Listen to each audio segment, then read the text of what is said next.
చంద్రబాబుపై మాజీ ఎమ్మెల్యే కాసు మహేష్ రెడ్డి ఫైర్ అయ్యారు. ఏపీలో ఫ్యాక్షనిజం నడుస్తుందని ఆయన విమర్శించారు. ఈ సందర్భంగా కొమ్మినేని శ్రీనివాసరావు అరెస్టును మహేష్ రెడ్డి ఖండించారు. ఆ రోజుల్లో కాంగ్రెస్తో కలిసి చంద్రబాబు అక్రమంగా జగన్ను జైల్లో పెట్టించారని ఆయన విమర్శించారు.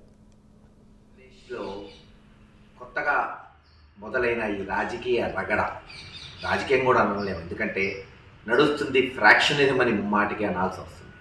సీనియర్ జర్నలిస్ట్ కొమ్మినేని శ్రీనివాస్ గారిని అరెస్ట్ చేయటం ఈరోజు ఆంధ్ర రాష్ట్ర ప్రజలు చూస్తున్నారు. ఒక కొత్తగా ఫ్రాక్షనిజంలో ఒక కొత్త అధ్యాయానికి తెరలేపారు చంద్రబాబు నాయుడు గారు, తెలుగుదేశం పార్టీ, వాళ్ళ ప్రభుత్వం. ఒకవేళ దాంట్లో కృష్ణరాజు గారు తప్పు మాట్లాడుంటే అది కృష్ణరాజు గారికి ఆపాదించాలి.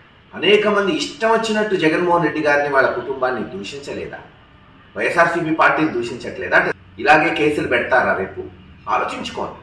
ఇది మంచి సాంప్రదాయం కాదు. గతంలో కూడా ఇలాగే జరుగుతూ వచ్చింది. మొట్టమొదటిసారి ఆంధ్ర రాష్ట్రంలో ఓటుకు డబ్బులు ఇప్పించింది 96లో చంద్రబాబు నాయుడు గారు.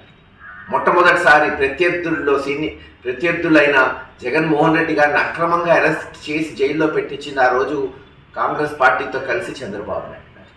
తర్వాత పర్యవసానాలు చూసాం. మరి ఈసారి ప్రభుత్వం వచ్చినాక మొట్టమొదటిసారి ఐఏఎస్ ఐపీఎస్ఎల్ని జైలుకు పంపించారు. మరి రేపు ఎటువంటి పర్యవసానాలు వస్తాయో, ఎందుకంటే ఈ ప్రభుత్వమే శాశ్వతం కాదు.